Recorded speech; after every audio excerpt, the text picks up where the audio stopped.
figure out the Varus dilemma. And there should be a drop in priority on the Aatrox. Both teams have shown strong counters with the Camille, with the Yone for themselves, being able to outplay it. So we'll see about a lot of adjustments here.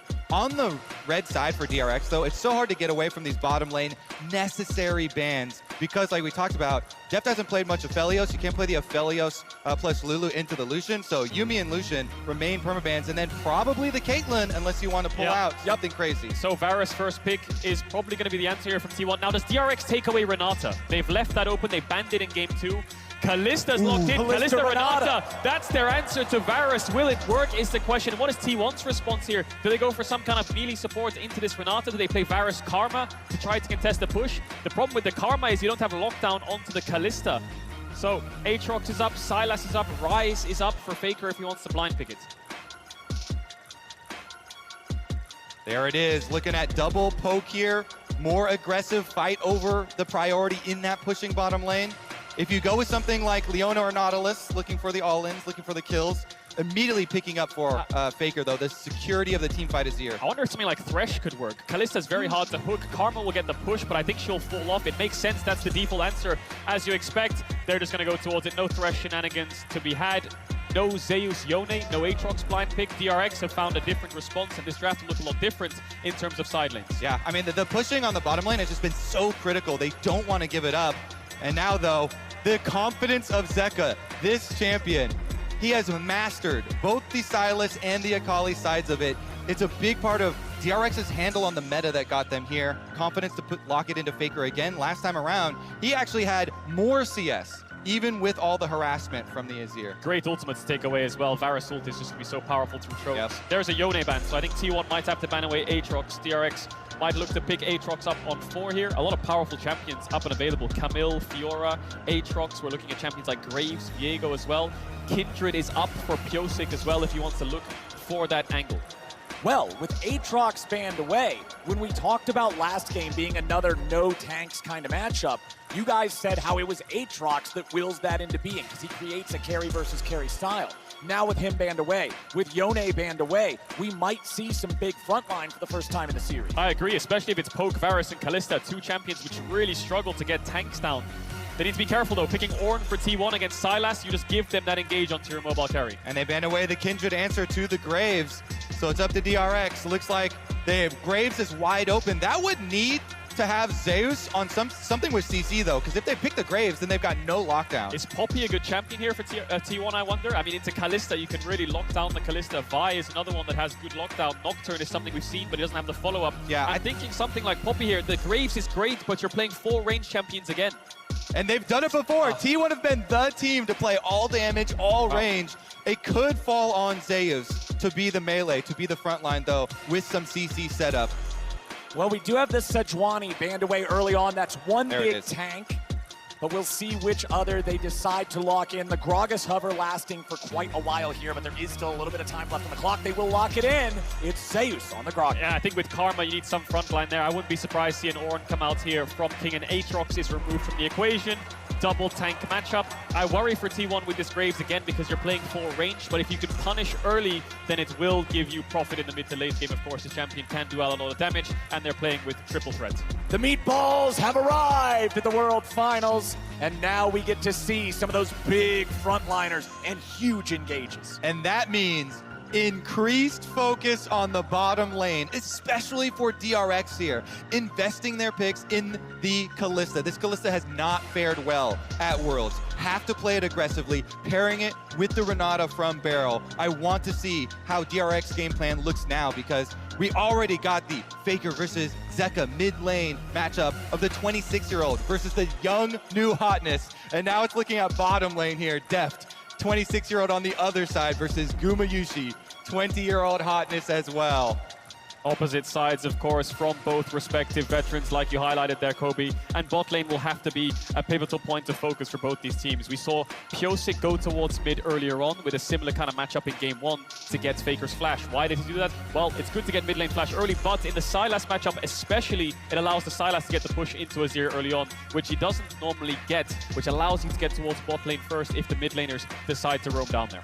And I'm excited to see how the early game objectives go in this one, especially now that we're back to an even series or an even state in the series, excuse me.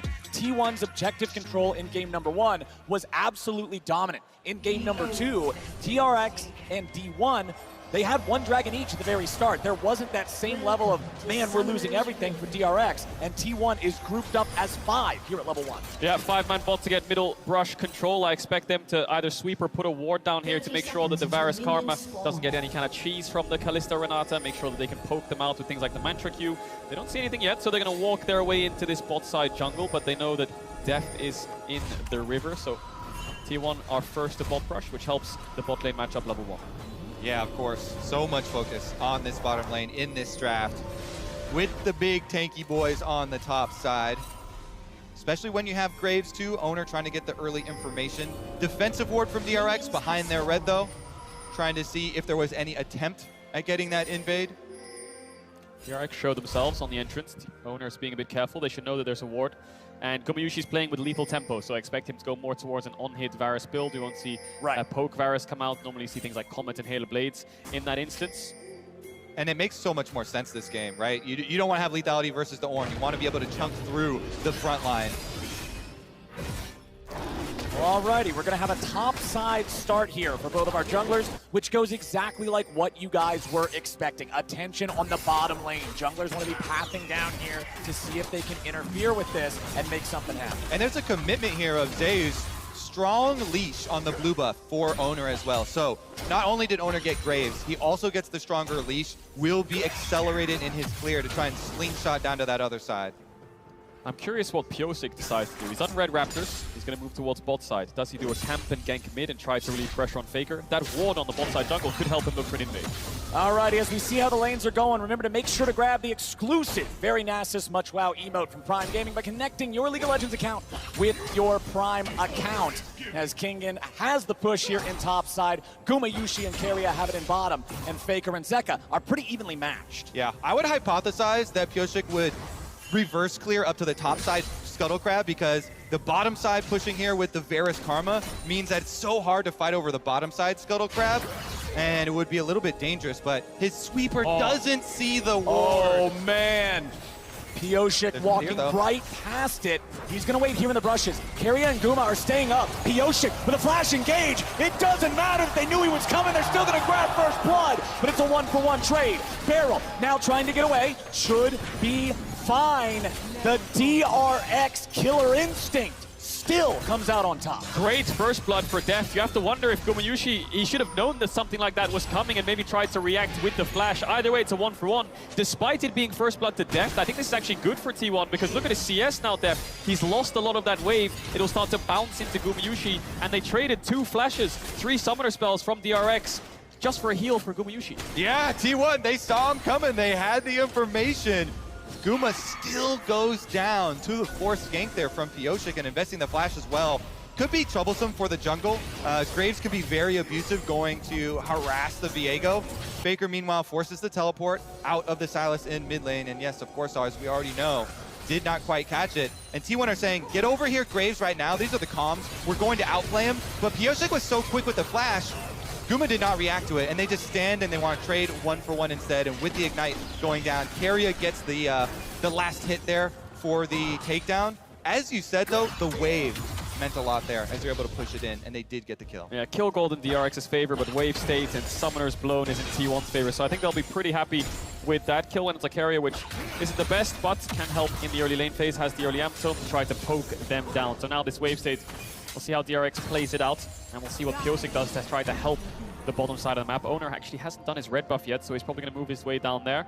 That should be first, but DRX facing a lot of vision disadvantage here. Pink ward, double ward in the river, including the crab, another pink ward. They need to clear all of that out. They do have Kalista's little ghost walking around, trying to keep an eye on everything. Piosik throwing out his own Krugs on the other side of the map. Owner finally going to pick up that red. Solo laners all at level 5, so we're getting close to that critical point where the ultimates are going to come online. Remember, there's no arrows or anything this time around to be stealing away there for Zeka, but he does have some incredibly powerful tools, like a Gragas ulti, like a Varus ulti, that with a full AP ratio can wreck a team fight. And on the bottom lane, you see the power of the Varus Karma, nullifying this Kalista pick. That poke from Keria with the Comet coming through, and Guma landing as well, continually forcing Deft and Barrel back towards their own side. Slow pushing wave here. When you slowly stack like this, T1 are actually creating their own mini objective, building up a big minion wave to then either bring Owner for a dive or force more losses from DRX. And this is just going to be series breaking, really, isn't it? This is DRX's response to the Varus. If this doesn't work, then it's going to really suck when they go back towards red side. If this does go to a game 5, they need to break the Varus first pick and show that they have an answer right now, struggling. DRX normally like to start up these early Drakes. Owner knows it, and he's hovering around. Pyosik has the level advantage. Owner not too far away from leveling up, but he's making sure his bot lane is safe. Both junglers also on the same purchase and the same charges on the knife. So nobody has the enchanted smite yet. Nobody's really close. Pyosik going to throw down some of that mist as he'll move forward, look to clear out a control ward. But with the lane control for Gumayushi and Keria, they are going to be able to keep that control ward alive. Zeka stealing away Faker's ulti, but they are both level 6, so it would be shuffle for shuffle if they decide to fight it. Yeah, that right there is why Owner invested so much time and the control ward money to protect his bottom lane, to allow this to continue. Giant CS lead ballooning because of all that bottom lane attention. Zeka trying to solve some of the problem himself as well, though, reaching level 6 onto the Sylas with the flash play as well. That's the power of the mid push. Yes, you might lose 3v3 or 2v2, but if you have that extra number that can hover down, it just means it's very hard for them to push out the wave. They're going to use everything they have there, T1 bot lane on the wave, so DRX are just going to start up this dragon, try to secure it. Owner trading it for a crab. Plus, you gotta love having Kalista for these neutral objectives. The extra power of the Rend plus Smite combo to work together and be able to take those down. Deft knows that this is uncontested. He doesn't even have to stay there, so they can give that one over to Pyosik to Smite secure, and Deft can make his way back down to the bottom lane to farm up as many minions as he can. And you can see DRX's commitment to the game plan, commitment to their win condition of stacking the dragons. They give up more CS off of Deft in order to secure that. Owner, meanwhile, as you said, he gets the crab as well as taking away the red buff. So one minion wave, one red buff, one crab, kind of the payment there. Jungle and bot lane getting off to a great start here for T1. Mid lane's been very quiet, top lane as well.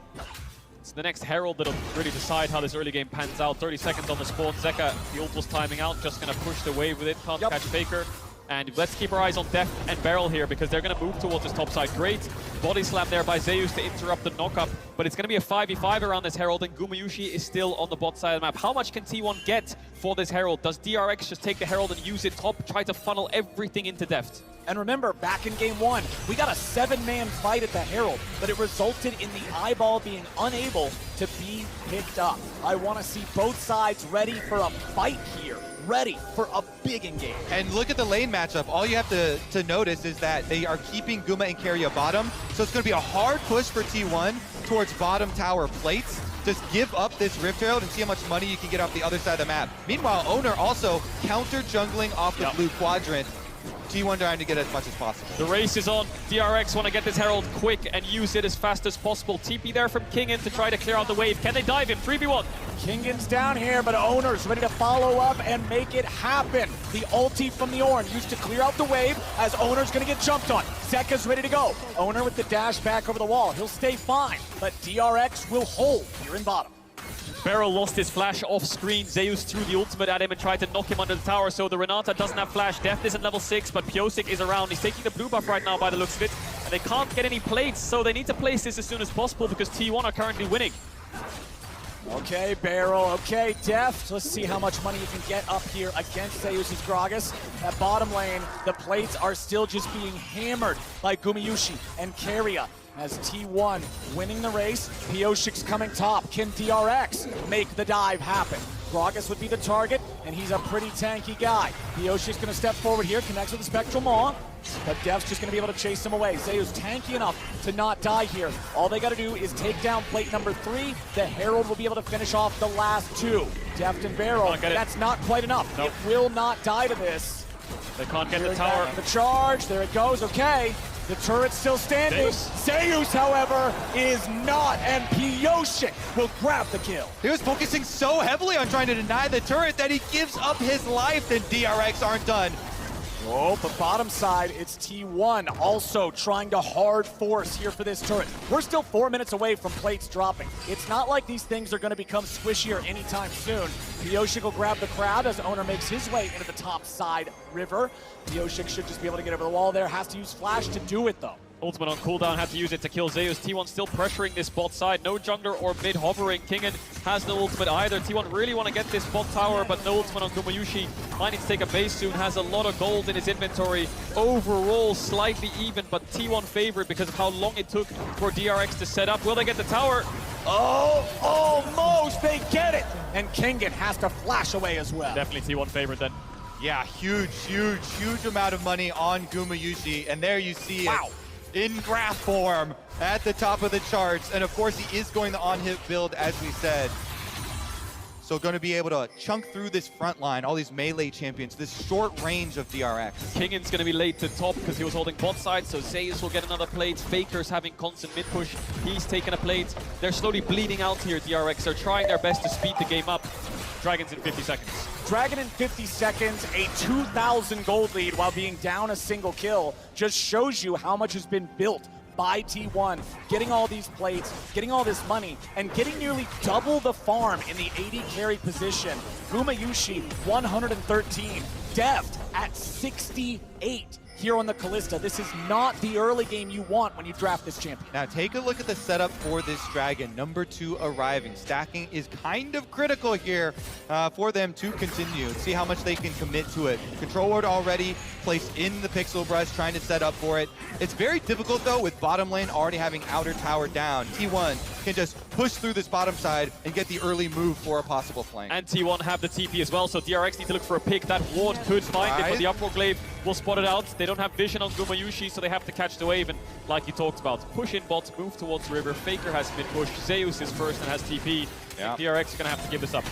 Well, the silver lining for DRX is that this is the second Drake of the game, and they got the first. So T1 will not be fast stacking towards a soul, but they will tie up that neutral objective as the Cloud winds quicken, and we get ourselves a Cloud Soul here in game number 3. Zeka just trying to clear out the waves here in mid. 1.5 minutes left to get more plate money, which T1 has been doing a really good job of here so far. Zeka tries to jump in and go after Faker. No E2 means he won't be able to follow it up with the stolen shuffle. Carry is hanging around nearby, as are Pioshik and Barrel. Faker with the flash away.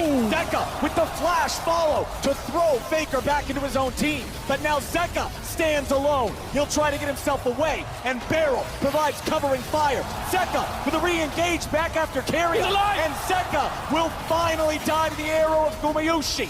Now you gotta look at Zeus, who there's just not enough damage to take him down. It's mid for mid, 1 for 1, but Pioshik is trying to get away behind enemy lines. Another engage comes out here in mid. Gumayushi with the chains of corruption onto Kingen. A flash mid comes out of the arrow, and Gumayushi is punished. The bailout will not save Kingen. It is another 1 for 1. Barrel and Deft ready to fight back as Owner gets shunned up. There's the maul, there's the kill, there's the money in Deft's pocket. Pioshik never recalled. He ran into the enemy jungle and hid there, lying in wait, choosing his time correctly to strike. He takes down Owner. They get the extra kill for DRX in that scramble. And he came back for revenge, didn't he, Pioshik? It's a 3-for-2 overall in favor of DRX. Zeka lived for so long, so it took T1 so much time to get him down that the rest of DRX arrived. Great land of a skill shot here by Zeka. Faker can't get the sidestep. They both push each other back, but Faker dies fast because Pioshik can dash over the wall with his ultimate. Zeka kites into the hostile takeover. Looks like he's going to live. And as Zeus comes down, he re-engages onto carry. And here with the barrel, he's going to live. But it's just Gumayushi's last auto attack that finds that kill. But by the time he falls, the rest of DRX arrives. Exactly. And then look at the mini-map. You've got Kalista all the way over here, only now starting to run. And Pioshik in the mini-map cancels this recall, waiting. As soon as this fight starts again, goes in for it. It's the overchase actually, isn't it? Gumayushi tries to get Kingen down, and Deft arrives in time because of this overchase. T1 forcing a bit too hard, and DRX fight back. Owner no flash, Pioshik stays around. They land the stun, they get the kill. The patience out of Pioshik there as Deft gets hit by the ulti, has to retreat a little. Hostile takeover, a really good disengage. But Kingen and Def still got to get the hell out of town. Pioshik and Zeka, in the meantime, have taken the second Herald of the game. Yeah, that was an incredibly big cooldown here. The flash off Gragas, the Gragas flash engage used onto Def. They only got the cleanse. No kill secured for T1 there. And remember, Zeus is the last piece of this composition. He is the critical playmaker. It has to be the Gragas. And without the flash, those big surprise plays. Faker, no flash. Here comes the Ornhorn, finds the knockup. Zeka with a little bit of follow-up CC, but that turret standing at 2% health saves Faker's life. Yeah, Zeka didn't have the ult up in time to take Faker's, and I think he thought he was going to get pushed back if he went in. Don't know if he had information on Owner either, but they force Faker back, and their objective is the top tower, which they will pick up. So in these last few minutes, DRX have been winning the skirmishes, and these kills on Deft have negated the gold lead that Gumayushi had from the plates in the tower. Yeah, so a little bit of small advantages now as DRX looking like Zeka pushing on top side. 2 hits, 1 hit even will finish that tower off, and then they still hold on to Rift Herald number 2 for their push. Ideally, they could try and get a setup here for mid to push down that mid tower and allow them much more control of Summoner's Rift. The Umbral Glaive on the Graves, obvious first item. They go for it every time. Owner working on that Gore Drinker there for the second to give him that ability to jump into this largely melee team and just be a threat. Meanwhile, on the other side, 2-0-2 for Pioshik Viego in his 3rd game of 3 playing it in this series. Yeah, specifically that Glaive turning off the vision and finding wards combined with a zombie ward talent there from Owner leads to this balloon and vision score so that he's got even more than the supports. Yeah. Dragon spawning in 30 seconds. Gold is almost dead even in their last 4 games in summer against each other. DRX and T1. Normally T1 at 14 towards 20 minutes. They have a 1 to 2,000 gold lead. In this series, DRX have held their own, and by the mid-game, they are pretty even or normally ahead. So DRX contesting mid-waves. Dragon in 15, Pioshik chunks Owner out, but I think with Zeus being in the pit, they're just going to start it up as it spawns. And one big difference here with the AD carries, it's fully completed Rage Blade to just the Rage Knife on Deft. Yeah. So a lot of advantage here for Guma. And that's the power of the farm lead. That's the power of the control they had in that bottom lane matchup. Gumayushi trying to fire out some arrows. Remember, with a DPS build, the arrows aren't going to hit nearly as hard as we saw last game. T1 didn't start the Dragon, so DRX could just push this mid-wave in and look to try to Herald to force an engage. Ornhorn's ready to go. However, they aren't going to find what they're looking for. Kingen tries to get away now. The bailout won't save them. T1 are just ready to respawn and outplay. Beryl continues retreating. He's under a lot of threat. The Berserk down into the unkillable Demon King, and he dies here today. Zeka looking to keep the charge going, and DRX 4v5 have already found 2. Zeus looks like a pincushion as Deft may have overreached. He barely stayed alive, and Beryl has single-digit HP. Against all the odds, every time DRX somehow find a way through, and they somehow seem to pull it off. Faker going a little bit too deep there, despite getting the kill onto Kingen. Deft and Beryl living on a slither of HP. Oh, the slimmest of margins there for the DRX bottom lane, but it is Faker who steps too far forward and gets punished immediately from DRX. Zeka takes away the Varus ult. Drake still up. Faker's just TP back towards the bot lane. Everyone's running in for round 2. They don't want to give this objective up. DRX's Herald is timing out soon, so Pioshik will place it in mid. Gumayushi needs to clear out the wave. No ultimate up just yet. 4T1 on the Zeus's. Yeah, exactly. Keep your eyes on Zeus. His flash is back for the Gragas, so he's going to be looking for the engage on Deft. No summoner spells for Callista. And Def needs to join the fight soon. He's clearing out bot wave, but Zeus might just force it. Pioshik has to flash. Pioshik flashed over the wall, he's all right. But no ulti, no flash on the jungler. T1 with control over the mid lane. Zeka steals the chains, finds a little damage. Owner chunked to half, but it's still control over this neutral territory in the map here for T1. You can see pings coming out onto the Drake. They're going to move over to the objective, and you can see DRX has no interest in contesting. They're not in any shape to do it. It's only second Drake of the game for T1. Or is it? DRX walking up now, seeing if there's anything to find. Ornn ulti's ready to go again. They knock Zeus up into the air, but you can't just commit onto the tank. They're too late. Pioshik has his ulti ready to go again. That ult from Zeus isn't going to go Beryl! over the wall. Oh Beryl, the hero, but Faker, the god, survived. Beryl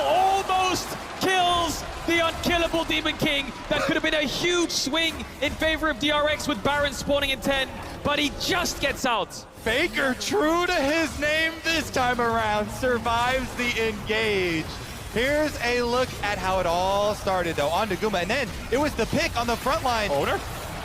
Oh, Owner trying to do something here, but he ain't gonna find it. Baron? 30 seconds until the T1 jungler respawns. Mid lane tier 1 gonna die now too. I don't think they can go towards Baron. Sylas is so low, Beryl is as well. They have no wards left. They're just gonna take a base with that pick, but DRX's pace of the game is so quick. T1 are struggling to keep up. They're playing Varus and Azir, and they want to scale with these somewhat immobile carries, whereas DRX just want to keep the skirmishes going with Kalista and Sylas. Yep, this short-range team from DRX wanting to try and dogpile onto T1, finding some scrappy plays for themselves. And we've talked so much about how DRX has this edge versus Graves, where you have Pioshik willing to lock Kindred against it. But Pioshik's confidence with the Viego into the Graves, into this matchup, 2, 0, and 5. Kill participation in all but one of those kills. Honestly, having a great time here on this pick, making it look good as T1 group us 4 to push down mid lane. Tier 1 Turbid on the other side is still standing.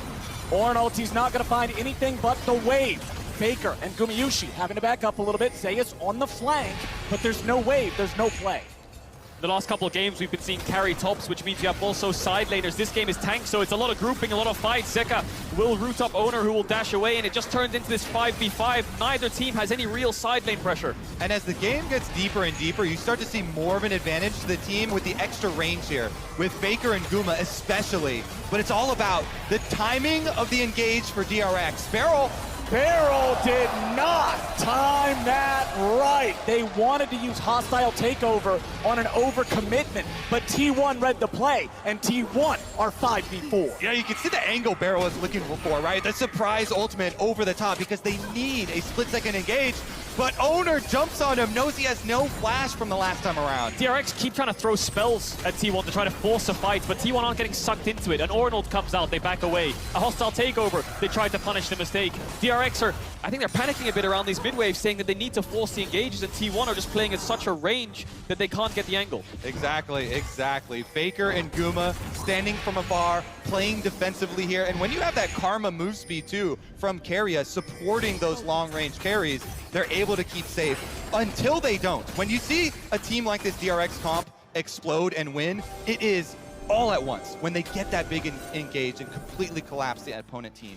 All right, let's take another look at how it happened with Beryl's attempted surprise. So there was a blue orb that went over the wall a second ago as Beryl killed it. So Owner knew he was there and was looking for that play. Despite there was a pink on the ward, Owner gets the kill onto Beryl. We've seen it already around the first dragon, the second dragon, sorry. They keep forcing these engages. Kingen will be fine. Beryl's around. Piosik's taking a base. We'll see if Zeka tries to cross-map the tower. Tier 1 turret and topside ain't long for this world. Owner and Faker will work together to take that down. They're going to build T1 back up to a very, very modest gold lead. But Zeka's about to get one back just as you said. And he has TP, so if T1 stay around for too long, once this tower dies, Zeka can TP in and they can look for the 5v5. Here he comes! All right, TP ready to go for DRX. Pioshik had to ult defensively. There's the shuffle, getting DRX away. They're getting juggled around a lot, but Faker's alone. Pioshik finds him. Faker is down, and Zeka gets the kill. What's next for DRX? They've got a stolen Azir ulti. T1 grouping back up in the top side. They know their opponents may be looking for the Baron. 30 seconds on Faker, he has TP. Does DRX start Baron? Beryl has no flash, no ultimate. Zeka has the shuffle though. He has no flash, but he's looking for T1 lying in wait. They know he's there. They have started it up. T1 need to find a response soon. 15 seconds on Faker. T1 ready to go. Trying to see if there's an angle. DRX are in the pit, but this is so risky. Owner's ready to try to fight, ready to try to steal. Beryl at 200 HP. Baron at 4,000. Zeka ready to use the stolen ulti. He throws Owner away. The Baron is stolen by Owner in a hero moment. The shutdown of Pioshik, and T1 get it done. Hot pursuit as Beryl will die to Faker. As the entire world holds their breath, watching, Owner steals the Baron away from the Rend Smite combination. He does it again. He stole the dragon, he steals the Baron. Owner smites are sick. DRX though, Kingen might be in trouble. Zeus looking for him, Zeka's on the way. Nicely done from Keria and from Zeus. Death is just gonna give him another as DRX crumble around the Smite steal. T1 are running away with it now. That's 4 kills despite losing Faker at the start and DRX forcing that Baron. Owner is showing up in this series with the Smites against Kalista and the Smites from Piosik. They didn't time it properly and he sneaks his way in despite Zeka trying his best to keep him out. Oh my goodness. All right, Piosik fishing around. They want to make something? They might just find it. Piosik flashing out of the Azir ulti, staying alive. But man, this game went from neck and neck to T1 stepping on DRX. There is no way to deal with it when Owner is this damn good. This steal from Owner could be one of the defining factors that makes him win his first World Championship. And it's similar to the one on Dragon. Zeka this time steals away Azir ult, he pushes him away, and he just flashes over the Azir wall, still gets in there. You always talk about syncing up the timing, picking a number with your Kalista. We smite and rend at whatever, 1500, 1800, but Owner gets in there right in between, flashing over the Azir wall, actually insane stuff under high pressure. A lot of people talk about if T1 win here, it's Faker's 4th, but it's also the first and the beginning of such a strong legacy for players like Owner and Zeus. Keria and Gumayushi so young with such a long career ahead of them. This could be the first step in being so dominant and staple names in League of Legends like Faker. And I love that story so much because T1 trusted in their own amateur program, in their own youth programs, bringing up these players. But DRX is ready to go. Kingen with the ulti. They're going to look for Gumayushi, but they're going to find Zeus. Half HP here on the Gragas. They fall back to the ruins of the tier 2. T1 confident to hold their lines. DRX's engage fails. They will protect their tier 3 turret, but just barely. And another wave is on the way. Yeah, Baron buff wave coming in. Summoner's blown from Gumayushi, but no ultimates left. Zeka needs to take a Gragas ult or something along those lines if they want to fight this. Giving it up is not the end of the world either. Takes the Varus ult. Does he decide to throw it out, or does he hold on to it till the next couple waves come in on mid lane? Bot and it falls. They find Zeus there with the chains. Locking him up with the Everfrost now too, but they got to be careful. You don't want to engage on the big man, and that means one inhibitor over to the side of T1 thanks to that Baron that Owner stole. Owner. Funny origin with his name as well. When he joined T1 and was brought up through the program, he had so much respect for the T1 organization. He wanted his name to be Oner, like T1. But everyone just started calling him an Owner instead, and that became his name. Full respect, full commitment to this organization, and really paying them back. Definitely owning this game as well, despite a couple of hiccups in the early to mid game of Piosik getting the better hand. That one smite just turns the entire tide of the way the jungle role has been playing out. Now the siege will come in through top. The next objective for T1 is this tier 2. Piosik getting caught on the recall. Oh, Piosik, I don't think this is where you should be, buddy. Zeus on the chase. Piosik still trying to get away. Juggled back by the Gragas ulti. And it should be nothing but the cleanup here. Faker gets a kill. 5v4 for 40 seconds for T1. T1 will break open this top inhibitor. You have to imagine DRX could use the Ornal to try to clear out the wave because there's no more Baron buff. And this tier 2 will fall. How much will they press the advantage? So with that numbers down for DRX, 25 seconds left on the Viego. Tier 3 turret getting pushed, but there's no Baron buff. It means DRX can actually clear these waves out. They can hold the line. Owner already has another one prepped and ready to go here in mid, but again, DRX can clear these. The turrets will take a little bit of damage. They'll suffer the poke, but they'll hold on. Yeah, with this composition, DRX have to choose their moments so wisely to go all in. They have to wait for Piosik to revive, and then you find a flank with Zeka. He's got teleport right now, or an ultimate, and fully commit to the play. That's why they felt so pressured. You can see it from their eyes, from their angle on that Baron play. After they got the pick onto Faker, they're thinking, we are going to get outscaled. We're so short range. We have to commit to a Baron play, and they think they've got the advantage with the Rend, but not the case, and they have to pull out an amazing one now. They do, and it comes down to this Dragon. Soul for T1, 25 seconds on the spawn. DRX didn't lose the top inhib, so they can find their way in. Double TP's up, but there's no wards in the bot side jungle. Rabadon's finished for Zeka.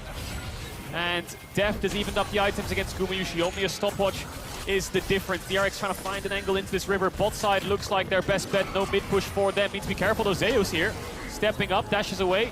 See Deft trying to push out this bot wave so they can find their way into this river, but T1 are trying to keep this mid push so they can threat an inhibitor. Yep, Faker done this before for T1. They're trying to pull them apart. Inhibitor down on the bottom side, and Faker shoving up mid. Well, we've got a 4v3 standoff here in mid right now. Owner gonna join up, Faker gonna join up. Everybody's here except Zeka. He just now hits level 16. Barrel is zoned away from the rest of the team, but he might be able to find a takeover angle. Owner again looking for that Renata, looking for the opportunity to blow him up. A TP's coming in, but it's coming in pretty late. They try to go in, but it's going to be the objective bound into the side of DRX. They go for Zeus. They're going to find a ton of damage. Owner's focused down. He goes golden, but he ain't going to live long. Piosik, he steals it back for DRX. They get the objective bounty shutdown, and then Owner ultimate the wrong way. DRX, now they can go for Baron. Stop doubting them, they always find a way. TP coming in from King in 5v4, 35 seconds on Owner and Beryl. That hostile takeover was beautiful. Carrier's trying to find a little bit of vision. They have no smite though. Can Gumayusi steal it? Eyes on Zeus. Alrighty, let's do it. Zeus is going to have to disrupt a lot here. Carrier looking to zone Barrel away. Deft pulls him right back to safety. Kingen is ready to go for Faker, and they find him. Deft again will kill Faker with the Baron, but Zeka dies to the Baron auto. T1 is fighting back. The Baron still at 3,000 HP. Deft looking to get No way in the world. Deft dies next. Gumayusi just stole Baron! Are you kidding me? Guma does it again! He did it last time with the Varus as well! Empowered Varus snipe! It's over! I think T1 can look to end! 30 seconds on Deft. Waves coming in, bot inhibs down. They're pushing. One Nexus tower left. This game will be defined by two. Baron steals. Kingen tries to get him as much time as they can. Nice hostile takeover onto 3, but it will not be enough. Barrel is knocked back. Kingen trying to frontline this, but T1 knows what they gotta go for. They're looking for the Nexus. They'll take it down, and